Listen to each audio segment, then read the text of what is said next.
Hey gang, thanks for joining us for our third and final membership class. Today we're going to be studying really three separate areas. We're going to be talking about our leadership philosophy and practice at the Redeemer's Place. We're going to be talking about our launch strategy to get our church started.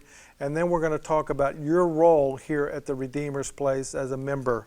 Now, in terms of the leadership philosophy and practice here at the Redeemer's Place, it's founded upon the principles outlined in the New Testament for the local church leadership. You see, we believe that the New Testament presents two critical leadership bodies for the local church. First is elders and pastors. They provide the overall spiritual and management of the church. And then deacons and deaconesses are service leaders to the body under the direction of the elders and the pastors. Our primary leadership team will be a plurality of male elders or pastors, and it could be also lay leaders under the direction of Christ as the ultimate head of our church. I want you to notice something, that these men must fulfill the qualifications outlined in 1 Timothy 3 and Titus 1. In addition, any pastor on our leadership team must be seminary trained. That's my requirement, because I believe you don't go to a lawyer or a doctor without them being adequately trained. And I believe that pastors should also complete a seminary education in order to be trained. Our deacons and deaconesses can be both men and women.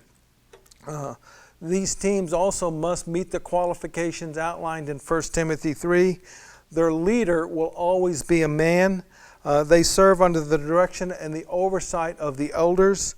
They are not a policy-setting team or decision-making team for the church. That responsibility solely rests with the elder team.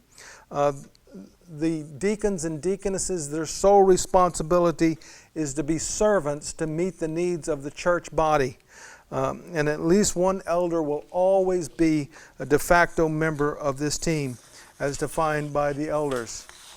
The overall direction and policy setting and key decisions for the church, they rest solely with the elder team. Each elder will be responsible for oversight of a key ministry area of the church. So, for example, one elder may be responsible for worship and tech, one may be for first impressions, one may be for facilities, that kind of thing. The senior pastor is the leader of the elder board, serving as a first among equals. We will strive as an elder team to reach unified consensus on key critical decisions, with the senior pastor reserving the right to make the final decision if consensus cannot be achieved and a decision must be made. The senior pastor reserves the right not to have a pastor on the elder team. For example, we may hire a young man to come in and play a key role in our staff, but he may not have the wisdom or the experience to be an elder of the church. Therefore, the senior pastor will make that determination. The elder body is required under our bylaws to seek congregational approval at an annual meeting or a special meeting called by the elder body for the following things: additions of a pastor or an elder to the elder body as recommended by the elder body, discipline of pastors and elders by voting to remove them from office as recommended by the other elders, accept or reject or otherwise dispose of a matter subject submitted to the church body by the elders. For example, it could be an issue of incurring long-term debt or disposal of assets or disciplining or dismissal of a church member. Those are the kind of things that the elders could bring to the church family for a vote. And also the adoption, the amending, or the repeal of the Constitution or the bylaws of this church as recommended by the elders. So you see, the elders are the primary decision-making body in the church, but they do seek the support of the local congregation under certain circumstances. But I want you to notice something. Leadership does not start and stop with the elders.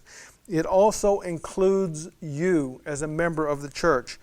Our church is intent on being a church planting ministry long term. Therefore, we are going to be intentionally looking to discover, to develop, and deploy future leaders to expand God's kingdom in our community and our world.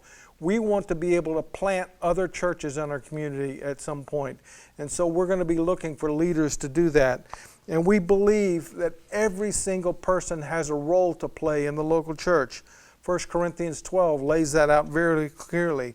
So in terms of this model of discover, develop, and deploy, in terms of the development, we believe that that process is really gather people, connect people, partner, lead, and then send.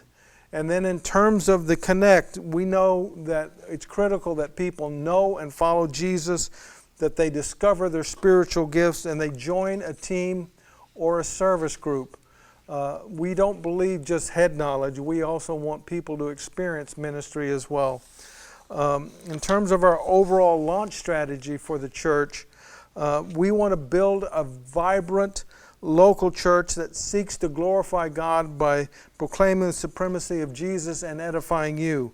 You see, we want to be a church that is here in 100 years that is still doing exactly the same thing. And we want to be known as a church that's a church planting church that maintains its maximum size of about 400 to 500 people, with excess beyond that going with a qualified leader to start a new church in our community. We hope, in fact, to model other churches on our community that's done that. A great example is Sheridan Hills Baptist Church, that planted dozens of other local churches in our community that are still vibrant and active. It's a great model for us to follow.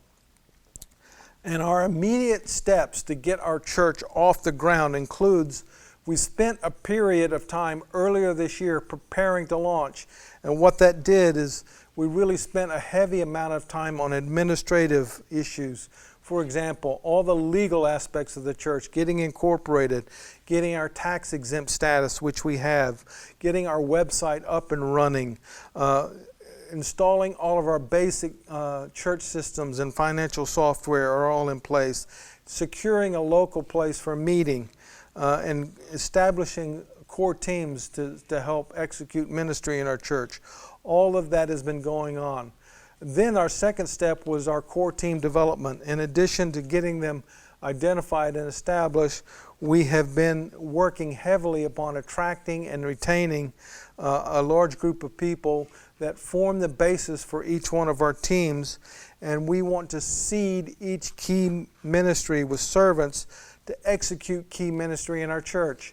So, for example, our children's ministry has got a group of people that are supporting it. Our tech team, our worship team, our first impression teams. We all want people involved in a key ministry of our church. Then we began our launch. We actually started as a church on March 8th, 2020. We held one service, and then the governor of Florida shut down the state, and we went online for the next 6 or 7 months. So we had one service, then we did everything online for 6 or 7 months, and we've just come back together on October 3rd, 2020 to have face-to-face worship services. Note that due to COVID, we had to switch all of that, and it was an amazing switch. I'm so thankful for our team that helped us do that. Dean Kautzman and others have been just wonderful helping us get that established. I was worried there for a while, but it's worked out extraordinarily well. And then finally, we want to target growth, and that's where we are now. We want to target at least 400 people by the end of year 3 as the core group of our church. I would love to see 100 people by the end of December of this year. We're not far away from that, but I would love to see that. So let me encourage you to invite your friends and your family, your coworkers and your neighbors to come join us. We'd love to have you.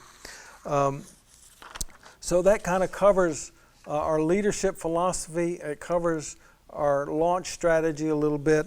Now let me talk to you about what your role is as a member of the Redeemer's Place. First, and it should be without question, is profess Christ as Savior and Lord and be baptized by immersion. We believe that should be a core issue for each of our members. That doesn't mean that you can't be baptized someplace else, which you can. That's not a problem for us. But we want to make sure that you're baptized by immersion, demonstrating what Christ did at the Jordan with John the Baptist. And then we want to ask you to lead your family to follow Christ and live a life becoming like Christ.